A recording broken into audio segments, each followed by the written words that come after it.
बिस्मिल्लाहिर्रहमानिर्रहीम। अस्सलाम वालेकुम। आप देख रहे हैं अलिफ न्यूज़ और मैं हूं आपके साथ माजिद अली। शामिल करते हैं पाकिस्तान और दुनिया भर से ब्रेकिंग न्यूज़ हेडलाइंस। अक़वाम मुत्तहिदा की सलामती कौंसिल ने गजा में फौरी जंगबंदी की करारदाद मंजूर कर ली। पीर को सलामती कौंसिल में पेश की गई करारदाद पर अमेरिका ने अपने साबका मौक़िफ़ में तब्दीली करते हुए करारदाद को वीटो करने से गुरेज किया। करारदाद में तमाम मगवियों की फौरी और गैर मशरूत रहाई का भी मुतालबा किया गया।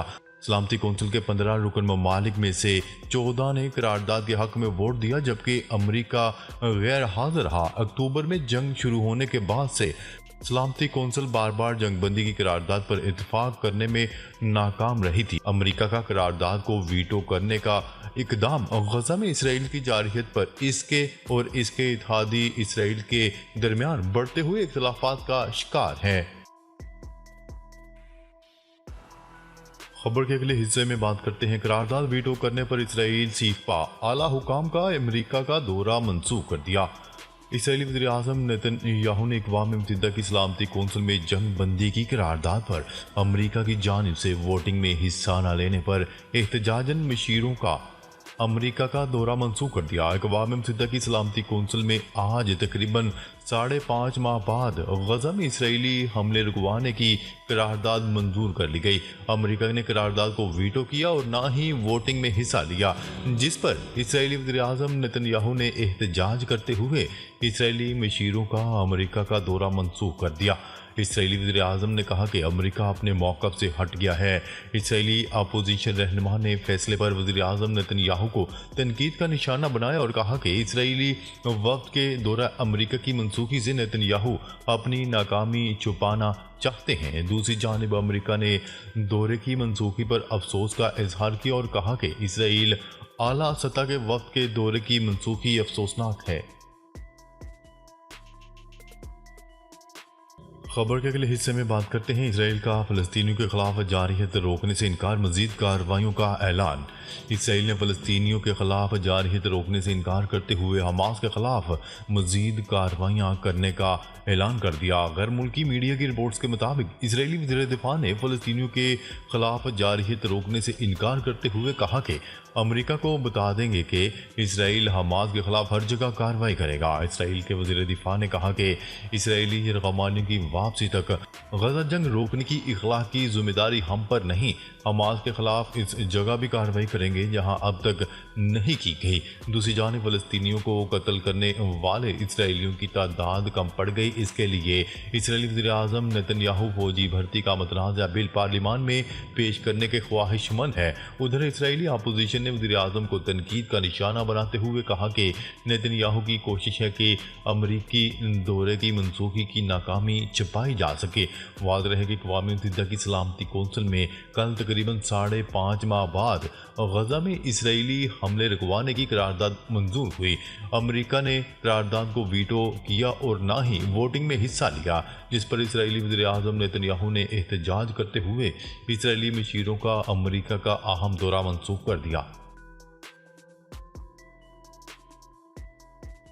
खबर के अगले हिस्से में बात करते हैं। रफ़ा पर हमला किया तो इसराइल की सलामती खतरे में पड़ जाएगी, अमेरिका ने खबरदार कर दिया। अमेरिकी वज़ारत ख़ारजा के तर्जुमान मैथ्यू मिलर ने कहा कि इसराइल की रफ़ा पर चढ़ाई बड़ी गलती हो सकती है। रफ़ा पर हमले से इसराइल की सलामती खतरे में पड़ जाएगी, गजा में इमदाद की फराहमी यकीनी बनाना होगी। मैथ्यू मिलर ने प्रेस ब्रीफिंग के दौरान गुफ्तगू करते हुए मज़ीद कहा कि इसराइल के वफ़द के दौरे की मनसूखी पर हमें हैरानी हुई है। बदकिस्मती से इसराइल अमेरिका के साथ मुज़ाकरात में शरीक नहीं हो रहा। दूसरी जानिब साबिक अमेरिकी सदर डोनाल्ड ट्रंप ने एक इंटरव्यू में कहा कि इसराइल बैनुल-अक़वामी सतह पर तनहा होने की वजह से अपनी हमायत खो रहा है। इसराइल को फ़लस्तीन के खिलाफ जल्द जंग ख़त्म करना होगी। वाज़ रहे कि अक़वाम मुत्तहिदा की सलामती कौंसिल ने गजा में फौरी जंगबंदी की करारदाद मंजूर की। फौरी जंगबंदी की करारदाद सलामती कौंसिल के 10 अरकान ममालिक ने पेश की, जिसमें अलजायर, जापान, एक्वाडोर, स्विट्ज़रलैंड, जनूबी कोरिया, माल्टा और दीगर शामिल थे। खबर के अगले हिस्से में बात करते हैं।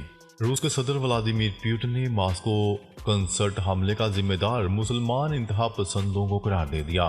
सोशल मीडिया पर जारी बयान में रूस के सदर व्लादिमीर पुतिन ने कहा कि मॉस्को में कंसर्ट हॉल पर हमले के जिम्मेदार मुसलमान इंतहा पसंद हैं। रूसी सदर का मजीद कहना था कि ये पता लगाना अभी बाकी है कि हमले का हुक्म किसने दिया, ताहम ये बात वाज़ेह है कि इस कत्लेआम में यूक्रेन का किरदार है। मुसलमान इंतहा पसंदों ने इस नज़रिए के तहत ये हमला किया जिसके ज़ेर असर मुस्लिम दुनिया ने सदियों तक जंगें लड़ी। सदर पुतिन का कहना था कि सवाल ये पैदा होता है कि इस हमले से किसको फ़ायदा पहुंचा। इस हौलनाक हमले का मकसद अवाम में खौफ और अफरा तफरी फैलाना और यूक्रेन के अवाम को ये दिखाना था कि यूक्रेन की हुकूमत सब कुछ नहीं हार रही। मॉस्को में कंसर्ट के दौरान हमले में 139 अफराद और दर्जनों जख्मी हुए थे। खबर के अगले हिस्से में बात करते हैं ईरान, चीन और रूस के इतिहाद से वाशिंगटन खौफजदा। न्यूज़ रिपोर्ट के मुताबिक अमरीकी सेनेट काम के सरबराह जनरल माइकल कोरेला ने अमरीकी अवाम नुमाइंदगान की मुसल्लह अफवाज की कमेटी की समाअत के दौरान कहा कि इस्लामी जमहूरिया ईरान, चीन और रूस के दरमियान बढ़ता हुआ इतिहाद और इस इतिहाद के आलमी नताइज बहुत ज़्यादा तशवीशनाक हैं। न्यूज़ रिपोर्ट के मुताबिक मगरबी एशिया और अफ्रीका में कौमी सलामती के चैलेंजों को बयान करते हुए इस अमरीकी जनरल ने कांग्रेस के सामने दावा किया है कि मजमूई तौर पर ईरान, रूस और चीन के ताल्लुकात का मजबूत होना एक खौफनाक मंजर पेश कर रहा है। माइकल कोरेला का यह बयान एक ऐसे वक्त में सामने आया जब सेनेट की आर्मर सर्विसेज कमेटी ने 2 हफ्ते पहले ही ऐसा दावा किया था कि और तीनों ममालिक के दरमियान ताल्लुकात की मजबूती पर तशवीश का इजहार किया था। मगरबी एशिया में बरजमान अमरीकी फौज के सेंट्रल कमांड सेनेट काम के सरगना ने तीनों ममालिक के तजारती ताल्लुकात के बारे में अपनी तशवीश का इजहार करते हुए कहा कि हम जिस चीज़ का मुशाहिदा कर रहे हैं वो यह है कि ईरान का चीन पर इन्हसार और रूस का ईरान पर इन्हसार है और ईरान अपना 90% तेल चीन को फ्राहम करता है जो अमरीकी पाबंदियों के निशाने पर है। उन्होंने कहा है कि ईरान से तेल खरीद कर चीन खित्ते में इस्लामी जमहूरिया की सरगर्मियों का बजट अदा करता है। खबर के अगले हिस्से में बात करते हैं हुकूमत का पाक ईरान गैस पाइपलाइन मंसूबे पर अमेरिका से छूट मांगने का फैसला। गुलामी में जकड़ी हुई हुकूमत पाकिस्तान ने पाक ईरान गैस पाइपलाइन मंसूबे पर अमेरिका से छूट मांगने का फैसला कर लिया। सहाफ़ियों से गैर रस्मी गुफ्तगू करते हुए वज़ीर पेट्रोलियम मुसद्दिक मलिक ने तस्दीक की है कि पाक ईरान गैस पाइपलाइन मंसूबे पर अमेरिका से छूट मांगेंगे। अलावा उन्होंने गैस की कीमतों में इजाफे पर तहफ़्फ़ुज़ात का इजहार करते हुए कहा कि डॉलर की कीमत कम हो या ज़्यादा कंपनी की तरफ से इजाफे की दरख्वास्त आ जाती है। मुसद्दिक मलिक का कहना था कि सिर्फ 25 से 27% शहरियों को गैस की सहूलत मैसर है, 70% से ज़्यादा आवाम को गैस की सहूलत ही मैसर नहीं है। वज़ीर पेट्रोलियम ने कहा कि 99% आवाम बिजली के सिस्टम से जुड़े हैं, सस्ती बिजली की फराहमी ही मसाइल का हल है।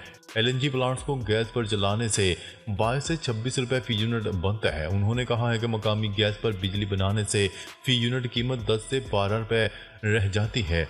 मुसद्दिक मलिक का मजीद कहना था कि अमरीकी पाबंदियों के मुतहम्मिल नहीं हो सकते, अपना मौक़िफ़ अमरीका के सामने रखेंगे। ईरान को मुतअद्दिद बार बताया जा चुका है कि हमें आपकी गैस की ज़रूरत है, हम किसी भी किस्म की पाबंदियों के बगैर इस मंसूबे को मुकम्मल करना चाहते हैं।